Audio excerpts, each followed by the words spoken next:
मित्रांनो, पुढचा मुद्दा आहे तो मुस्लिम धर्म सुधारणा। आता मुस्लिम धर्मामध्ये या ठिकाणी जे काही सुधारक तयार झालेले, या सुधारकांची एक लिस्ट या ठिकाणी आपण दिलेली आहे बघा।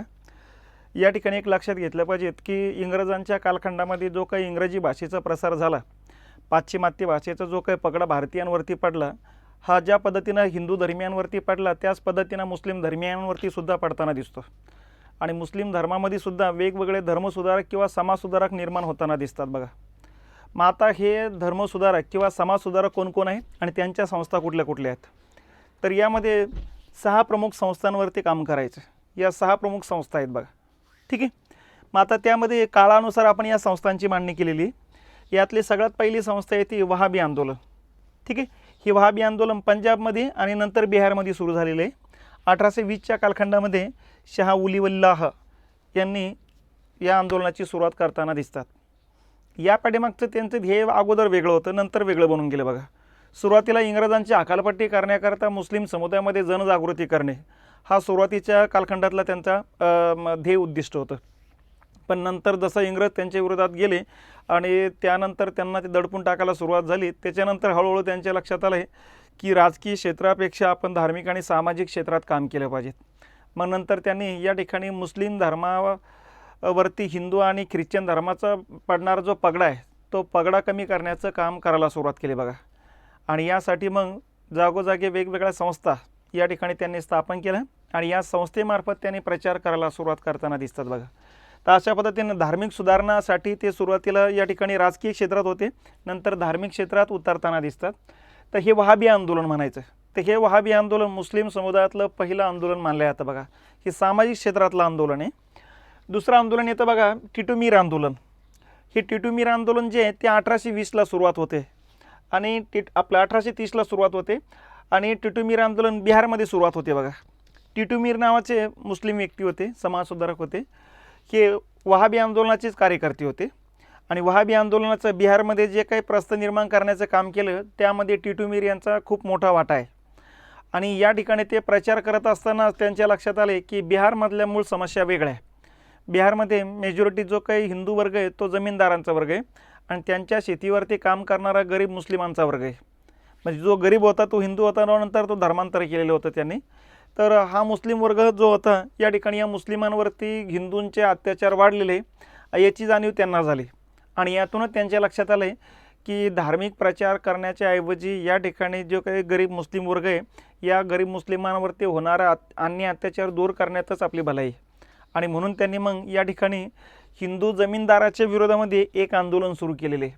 त्या आंदोलनाला टिटू मीर यांचंच नाव देण्यात आलं, कारण नेतृत्व टिटू मीरने केलेलं होतं, म्हणून याला टिटू मीर आंदोलन म्हटलं जात असतं। मग यामध्ये हिंदूंचे अत्याचार कमी व्हावे याकरता या ठिकाणी इंग्रज सरकारवर दबाव टाकण्यासाठीचं हे आंदोलन होतं। त्याचबरोबर या ठिकाणी हळूहळू जो काही गरीब मुस्लिम वर्ग होते यांना संघटित करणे, यांच्याबाबतच्या ज्या काही सामाजिक चालीरीती असतील त्या हळूहळू दूर करण्यावरती त्यांनी भर दिल्याचं दिसतंय बघा। तर अशा प्रकारचं हे 1830च्या कालखंडात सुरू झालेलं आंदोलन आहे 1850पर्यंत खतम झालेले। कारण या ठिकाणी हिंदूंचे जे अन्याय अत्याचार आहेत त्याच्याबद्दल इंग्रज सरकारने कायदे कानून केले होते, त्यामुळे अन्याय अत्याचार कमी झाल्यानंतर मग ही आंदोलनाची जी काही पर्याप्तता आहे ती संपलेली होती बघा। तर हे दुसरं आंदोलन। तिसरं आंदोलन येतं फराजी आंदोलन किंवा फरेजिया आंदोलन असे नाव आहेत या आंदोलनाला।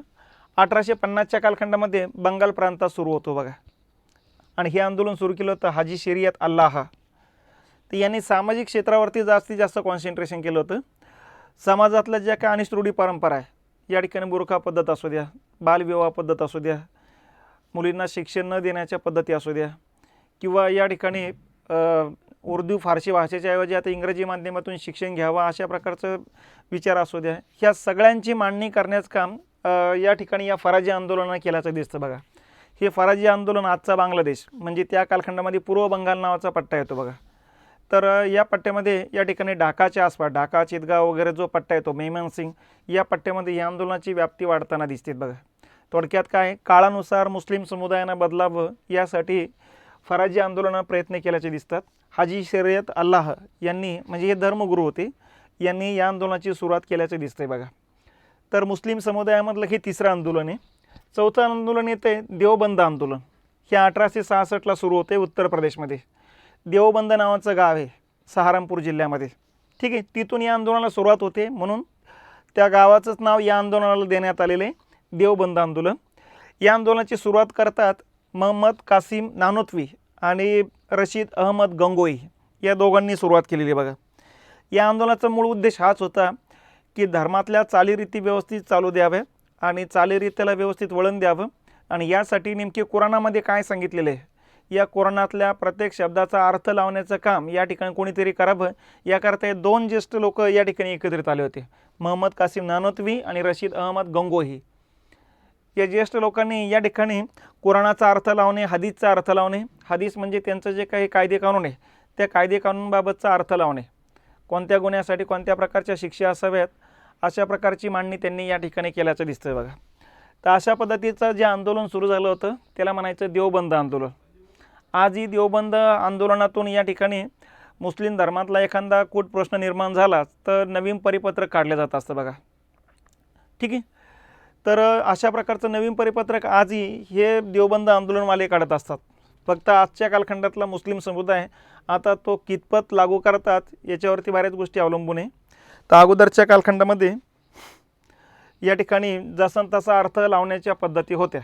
आजच्या कालखंडामध्ये हा अर्थ लावणं आता थोडं कमी झालेलं आहे बघा. तर देवबंद आंदोलन एक महत्त्वाचं आंदोलन आहे. पुढच्या कालखंडामध्ये अलीगढ आंदोलन सुरू होते. 1875चा कालखंड आहे. अलीगढ आंदोलन खऱ्या अर्थानं पाश्चात्य शिक्षणाचा मुस्लिम समुदायामध्ये प्रचार करणे, पाश्चात्य भाषेमधून जे काही ग्रंथ लिहिले ते ग्रंथाचं या ठिकाणी उर्दू फारसीमध्ये भाषांतर करून या ठिकाणी मुस्लिम समुदायामध्ये नवीन विचार प्रसारित करणे, यासाठी आंदोलन सुरू होते बघा. अलीगढ नावाचं उत्तर प्रदेशमधला गाव आहे, त्या ठिकाणी आंदोलनाला सुरुवात होते, म्हणून या आंदोलनाला अलीगढ आंदोलन असं नाव पडतं आहे. सर सय्यद अहमद खान यांनी या आंदोलनाची सुरुवात केलेली आहे, ठीक आहे.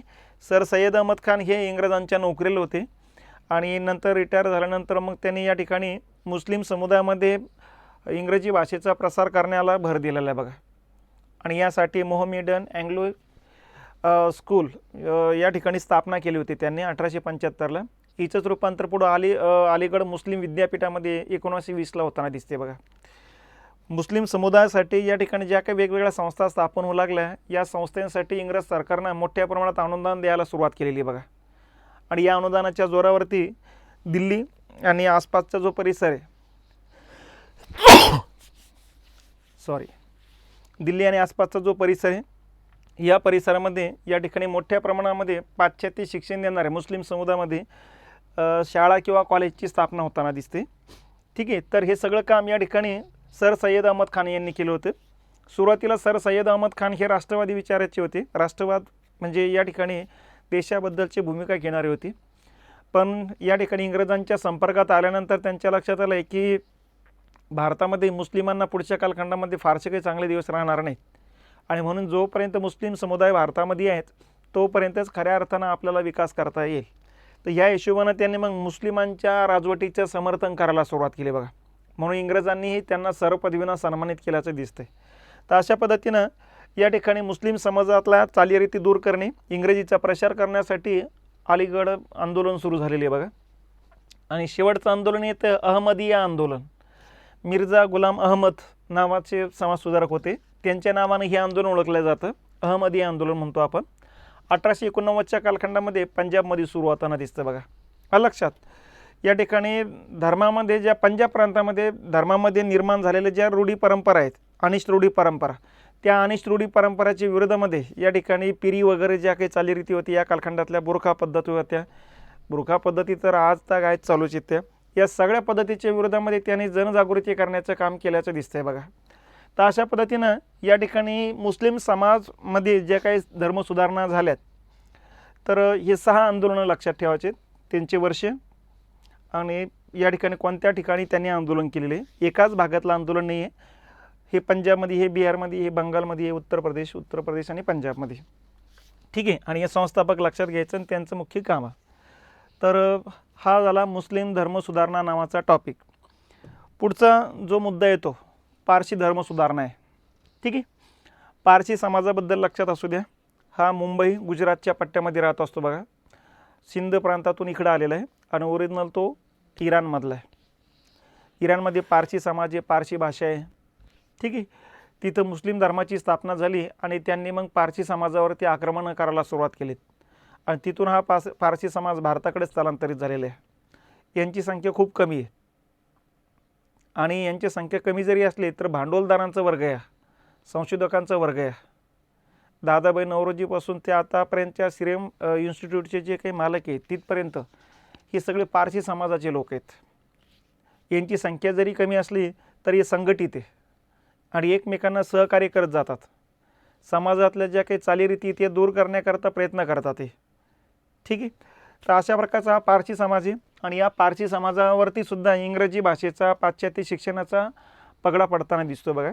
आणि यातूनच पारसी समाजानं त्यांच्या समाजात धर्म सुधारणा करण्यासाठी रहनुमाई मजदायन या नावाची ही संस्था काढलेली बघा, मुंबईमध्ये काढली होती 1851 मध्ये, ठीक आहे. आणि या संस्थापक हे 4 विचारवंत होते, फरदीन नौरोजी, दादाभाई नौरोजी, के.आर. कामा, एम.एस. बंगाली. हे 4 लोक या ठिकाणी कार्यरत होते बघा. या 4 लोकांनी एकत्रित येऊन मुंबईमध्ये या ठिकाणी रहनुमाई मजदायन नावाची संस्था स्थापन केलेली. मग हिचं उद्दिष्ट ठरलेलं आहे, एक तर समाजातल्या स्त्री शिक्षणाला प्रोत्साहन द्यायचं, इंग्रजीतून शिक्षणाला प्रोत्साहन द्यायचं आणि समाजाला एकत्रित आणून समाजातल्या ज्या काही चालीरीती, वाईट चालीरीती आहेत त्या लवकरात लवकर दुरुस्त करायच्या, जेणेकरून प्रगल्भ आपला समाज बनला पाहिजेत, वेगानं समाजाचा विकास झाला पाहिजेत. तर समाजाच्या विकासासाठी या ठिकाणी त्यांच्या पाश्चात्य शिक्षणाचा पगडा पडलेले हे लोक होते आणि यांनी पाश्चात्य शिक्षणाच्या प्रकाशामध्ये आपल्या समाजातल्या चालीरीती, वाईट चालीरीती कोणत्या त्या समजायला सुरुवात झाली बघा. त्यामुळे लगेच वाईट चालीरीती बाजूला काढण्याकरता या संस्थेची स्थापना करून प्रचार करताना दिसतात. आणि यासाठीच या संस्थेचाच प्रचार करण्याकरता दादाभाई नौरोजी यांनी रास्त गुफ्तार नावाचं वृत्तपत्र काढलेलं आहे बघा. आणि या वृत्तपत्रामार्फत समाजामध्ये जनजागृती करताना दिसतात. तर ही पारसी समाजातली एकच संस्था आहे, ह्या एकाच संस्थेवरती थोडं काम करायचं बघा, ठीक आहे. पुढचं येतं शीख धर्म सुधारणा. आता शीख धर्माची स्थापना आपल्याला माहिती आहे की गुरु नानकांनी केलेली आहे पंजाबमध्ये. शीख धर्मामध्ये 10 धर्मगुरू होऊन गेलेले. शेवटचे गुरु गोविंद सिंग होते, ज्यांची महाराष्ट्रामध्ये या ठिकाणी हत्या झाली होती बघा. या गुरूंनी या ठिकाणी मोठ्या प्रमाणात या ठिकाणी राजकारणामध्ये हस्तक्षेप केल्याचं दिसतोय. त्यामुळे औरंगजेबचा कालखंड असू द्या, अगोदर जहांगीरचा कालखंड असू द्या, अकबराचा कालखंड असू द्या, या सगळ्या कालखंडामध्ये या ठिकाणी मोगलांसोबत मोठ्या प्रमाणात शिखांचा संघर्ष होताना दिसतो. आणि यातूनच मग आपला समाज लढवाया बनावावा याकरता मग त्यांनी शस्त्राचं प्रशिक्षण घ्यायला सुरुवात केलेली बघा. आणि यातून मिस्ल नावाचे गट तयार झालेत मग, ठीक आहे. तर ह्या मिस्लचंच नंतर या ठिकाणी संघटन केलं आणि परत लष्करी प्रशिक्षण देण्याकरता खालसा शाळेची सुरुवात केलेली आहे बघा.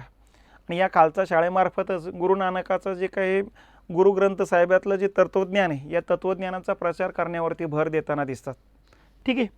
तर मग आता ज्या पद्धतीनं बाकीच्या धर्मावरती या ठिकाणी इंग्रजांच्या विचाराचा पगडा पडत चालला होता, त्याच पद्धतीनं शीख समुदाय काही वेगळा राहणार नव्हता.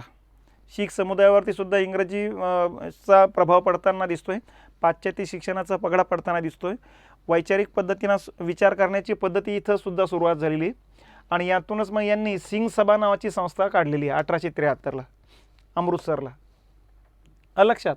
पण या संस्थेचं संस्थापक वगैरे कोणाचंही हे नाव समोर आलेलं नाही, कारण ह्या संस्थेबद्दल सुद्धा इंग्रज सावध होण्याची शक्यता होती आणि ज्या व्यक्ती संस्थापक होते त्या व्यक्तीवरती नजर ठेवण्याची शक्यता होती. कारण शीख समुदायामध्ये सामाजिक आणि धार्मिक संघटना शेवटी राजकीय क्षेत्राकडेच येताना दिसतात, म्हणून कुठलाही व्यक्तीचं नाव या संस्थेच्या स्थापनेसाठी देण्यात आलं नाही. तर म्हणून एक सिंग सभा स्थापन केली. या सभेचा जो काही उद्देश होता, या ठिकाणी उद्देश लक्षात घेतलं पाहिजेत, पाश्चात्य शिक्षणाचा प्रसार करणे, कारण त्यांना माहिती आहे काळानुसार आता बदलणं गरजेचं आहे. म्हणून पाश्चात्य शिक्षणाचा धर्मामध्ये आपल्या धर्मीय लोकांमध्ये प्रसार करणे होते बघा. ख्रिस्ती मिशनरी आणि हिंदू परंपराचा या ठिकाणी विरोध करणे, कारण ख्रिश्चन धर्म आणि हिंदू धर्माचा या ठिकाणी प्रभाव या ठिकाणी शीख समुदायावरती पडत चालला होता.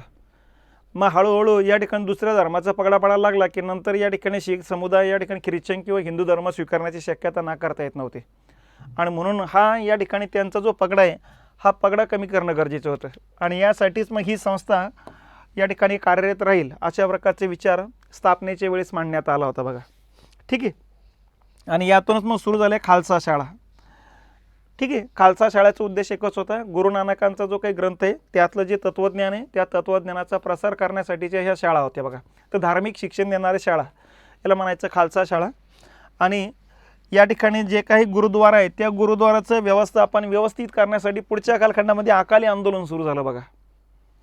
अमृतसरचं जे गुरुद्वारा होतं आणि त्याच पद्धतीने त्या गुरुद्वारा अंतर्गत बाकीचे जे काही देशभरातले गुरुद्वारा आहे याच्यावर नियंत्रण आणणे आणि सगळ्यांचा कारभार व्यवस्थित चालवणे.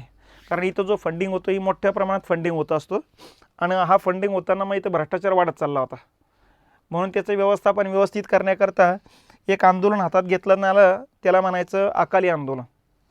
मग या ठिकाणी शीख समुदायानं सिंग सभेनंच या ठिकाणी अकाली आंदोलन सुरू केलेले आहे बघा.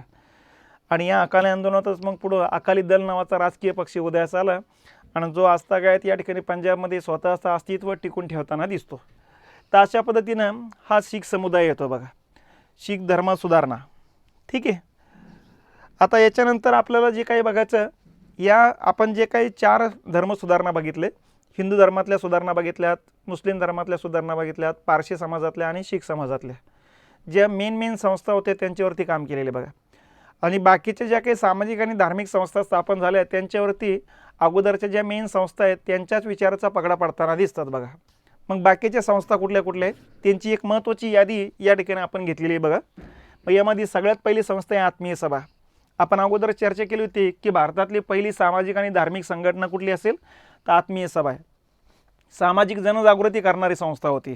ठीक आहे, 1814ला कोलकात्यामध्ये राजाराम मोहन राय यांनी स्थापन केली होती. नंतर ब्राह्मण समाज स्थापन झाल्यानंतर ही संस्था त्याच्यामध्ये विलीन करण्यात आलेली आहे. ठीक आहे, दुसरी संस्था आहे ती यंग बंगाल. हेनरी डिरोजिओ यांनी 1828मध्ये ही संस्था स्थापन केलेली वयाच्या 21व्या वर्षी.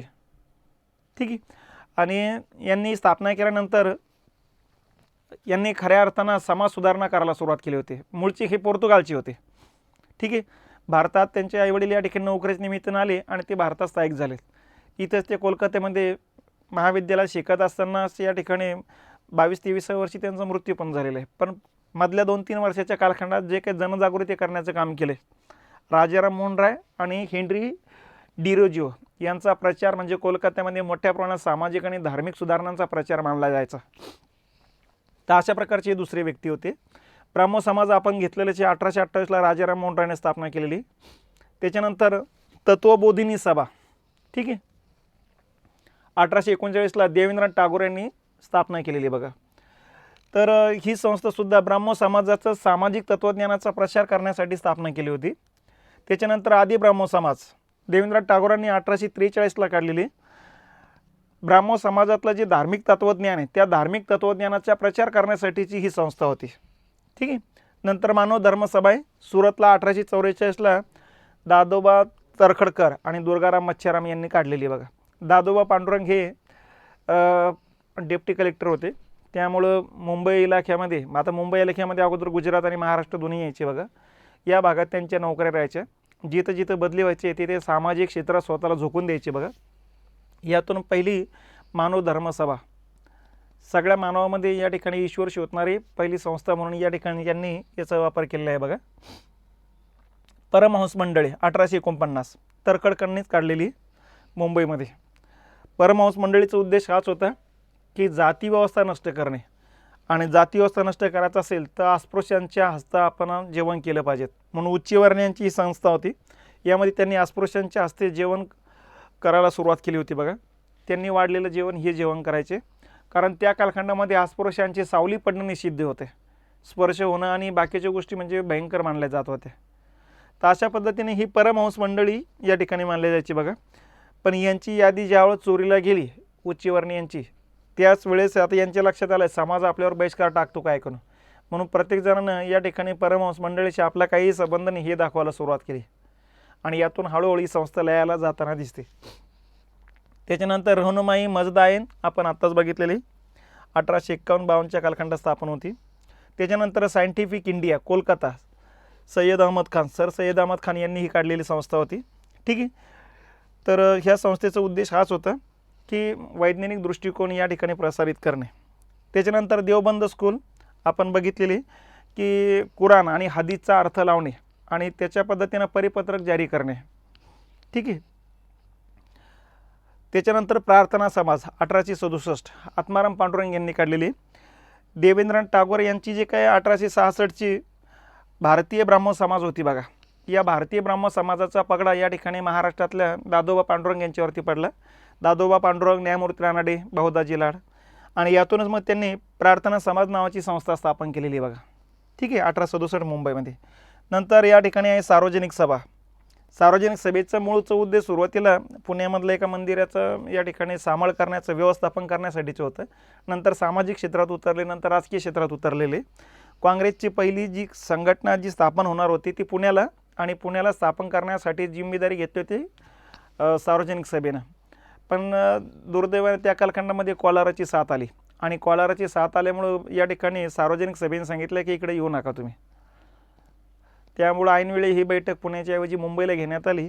नसतं जर पुण्याला झाली असती तर सार्वजनिक सभा त्याचं या ठिकाणी आयोजन करणार होती बघा.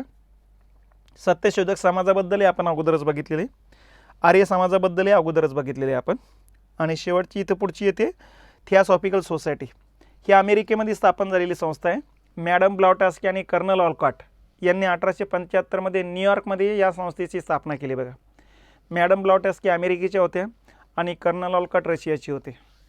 पाश्चात्य देशामध्ये आपल्याला माहिती आहे की भौतिकवाद मोठ्या प्रमाणात वाढलेला आहे बघा. तर त्यामुळे तिथं कुठंतरी ईश्वराचा अंश मागं पडताना दिसतो. ईश्वर वगैरे संकल्पना पाश्चात्य देशातील लोक कमी मानतात, आणि म्हणून तिथे ईश्वराबद्दल जनजागृती करण्यासाठी थिऑसॉफिकल थिओस्ट लोक तयार करणे, ईश्वराला मानणारा वर्ग तयार करणे किंवा आस्तिक वर्ग तयार करणे, यासाठी या संस्थेची स्थापना केलेली. तर अशा पद्धतीनं थिऑसॉफिकल सोसायटीचाच पगडा मग भारतावरती जास्त पडलेला आहे. आडीआरला कर्नल ऑलकॉटनं मग 1879ला थिऑसॉफिकल सोसायटीची शाखा स्थापन केली. 1882ला मुंबईला स्थापन केलेली. ज्यावेळेस त्यांच्या लक्षात आलं की भारतात प्रचाराला बराच वाव आहे, कारण भारतामध्ये आस्तिक वर्ग मोठ्या प्रमाणात आहे, म्हणून मग ॲनी बेजंटला भारतात पाठवण्यात आलं होतं 1893ला. 1893 पासून मरेपर्यंत ॲनी बेजंट भारतातच होते बघा.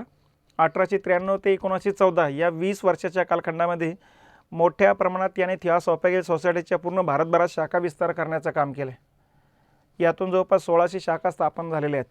प्रत्येक शाखेत 5-50 कार्यकर्ता म्हणता म्हणता शेकडो लाखो वर्ग तयार होताना दिसतोय बघा. तर महत्त्वाची संस्था आहे. पुढची येते साधारण ब्राह्मण समाज 1877 आनंद मोहन बोस यांनी स्थापन केलेली बघा.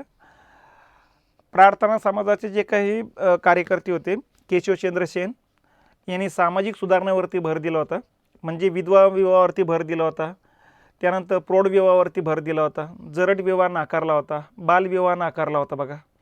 पण अशा प्रकारचा प्रचार करत असतानाच केशवचंद्र सेन यांनी स्वतःच्या मुलीचा विवाह या ठिकाणी 6व्या की 7व्या वर्षीच करून टाकला. तर त्यामुळे साहजिकच झालं की बाकीच्या कार्यकर्त्यामध्ये वेगळा संदेश दिला गेला, आणि म्हणून ते कार्यकर्ते बाहेर पडले. त्यातून काही जणांनी मग साधारण ब्राह्मण समाज नावाची संस्था काढलेली आहे. त्यानंतर Muslim Anglo Oriental school sir Syed Ahmad Khan यांनी काढलेली होती बघा. हिचंच रूपांतर तुम्हाला सांगितलेलं आहे की पुढं 1920 अलीगड मुस्लिम विद्यापीठाच्या रूपानं होते. ठीक आहे. थिऑसॉफिकल सोसायटी 1979ला मद्रासला स्थापन झाली होती. मद्रासजवळ आडीआर नावाचं गाव आहे. तर हे भारतातली स्थापना याची. Mohammedan Literary Society sir Syed Ahmad Khan यांनीच काढलेली. ठीक आहे. या ठिकाणी शिक्षणाचा प्रसार करण्यासाठीच ही संस्था होती. मुस्लिम समुदायामध्ये शिक्षणाचा प्रसार करणे आणि पाश्चात्य विचाराचा या ठिकाणी प्रभाव या ठिकाणी टाकणे, यासाठी ही संस्था होती. दयानंद अँग्लो वैदिक स्कूल लाला हंसराज यांनी काढली होती. ठीक आहे. आणि या ठिकाणी वेदाचं तत्त्वज्ञानाचा प्रसार करणे हा त्या पाठीमागचा मूळ उद्देश होता. त्याच्यानंतर रामकृष्ण मठ कोलकात्याला 1886ला स्वामी विवेकानंद यांनी काढलेली आहे बघा. ठीक आहे. तर रामकृष्ण परमहंस यांची विचार प्रसारित करण्यासाठी कार्यकर्ते तयार करणारी संस्था होती. ठीक आहे. अहमदी आंदोलन आपण बघितलेले, मिर्झा गुलाम अहमद यांनी पंजाबमध्ये सुरू केलेले आहे बघा हे. ठीक आहे. रामकृष्ण मिशन स्वामी विवेकानंद यांनी ही संस्था काढलेली 1897ला. रामकृष्ण परमहंस यांचे विचार प्रसारित करण्यासाठीचं ही संस्था आहे. अगोदरची ही संस्था जी आहे हे कार्यकर्ते तयार करण्यासाठी, आणि ही संस्था त्यांची विचार प्रसारित करण्यासाठी आहे बघा. गुरुकुल हरिद्वार स्वामी श्रद्धानंद यांनी काढलेली. गुरुकुलवरती म्हणजे स्वामी श्रद्धानंद यांच्यावरती स्वामी दयानंद सरस्वती यांच्या विचाराचा पगडा होता आणि या हिशोबानं मग त्यांनी वेदाचा प्रसार करण्याचं काम करताना दिसतात. भारत सेवक समाज, भारतामध्ये देशासाठी निस्वार्थी सेवा करणारे कार्यकर्ते तयार करणे, यासाठी या ठिकाणी भारत सेवक समाजाची स्थापना 1905ला गोपाळकृष्ण गोखले यांनी काढलेली आहे. त्यानंतर डिप्रेस्ड क्लास मिशन किंवा क्लासेस मिशन मुंबईला वीरा शिंदेंनी काढली होती. दीनदलित वर्गांचं पुनरुत्थान घडून आणण्यासाठीची संस्था होती. समाज सेवा संघ, ठीक आहे, ना. म. जोशी यांनी काढलेली होती बघा मुंबईमध्ये, ठीक आहे, सामाजिक सेवा करणारी. हिंदू महासभा 1915ला पंडित मदन मोहन मालवीय यांनी काढलेली आहे. ज्या पद्धतीने 1906 पासून मुस्लिम समुदायामध्ये या ठिकाणी संघटन करायला सुरुवात झाली होती, त्याच पद्धतीने हिंदूंच्या मध्ये सुद्धा संघटन असावं, यातून हिंदू महासभेची स्थापना झालेली बघा. हिंदू धर्माच्या लोकांचं संघटन करणे हा त्या पाठीमागचा उद्देश होता. विश्वभारती विद्यापीठ रवींद्र टागोरांनी काढले होते. त्यांनी त्यांच्या निसर्ग शिक्षण देण्याच्या ज्या पद्धती होत्या त्या पद्धतीचा प्रचार करण्यासाठी होती बघा. त्याच्यानंतर अखिल भारतीय अस्पृश्यता निवारण संघ 1933, ठीक आहे, यालाच आपण म्हणायचं हरिजन सेवक संघ. आता 1932ला पुणे करार झाला होता डॉक्टर बाबासाहेब आंबेडकर आणि महात्मा गांधीजींमध्ये.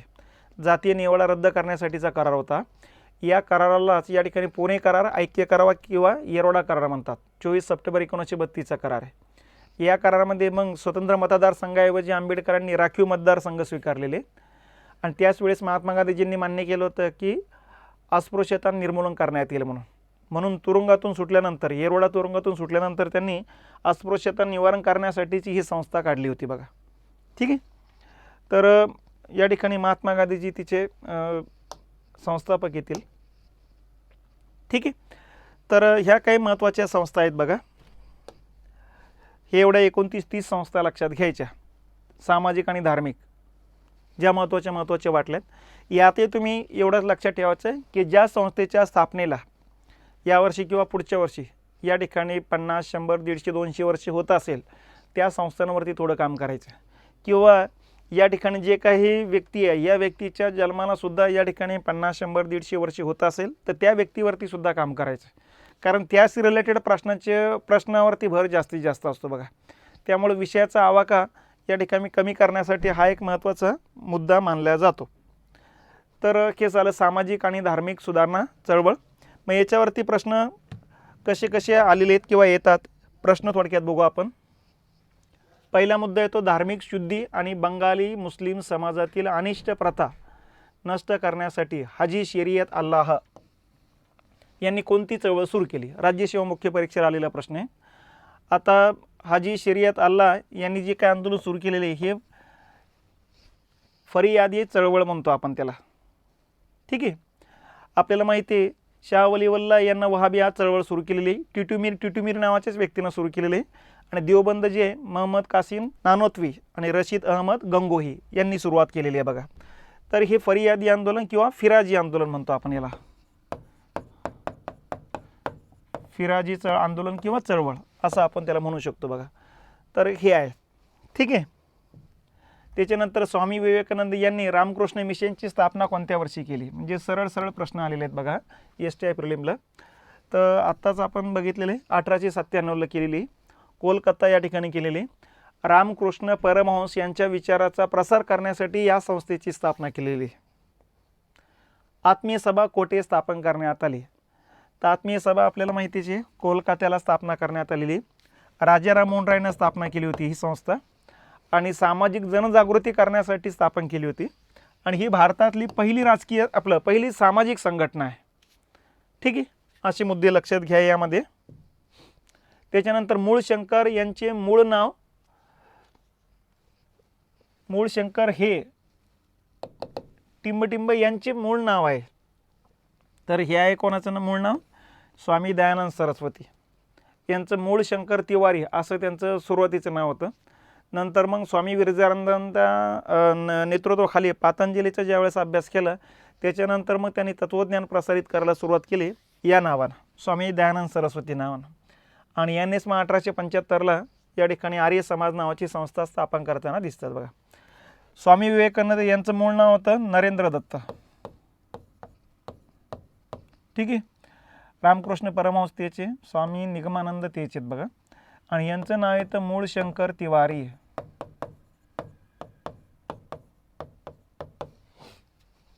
तर हे असं लक्षात घ्या.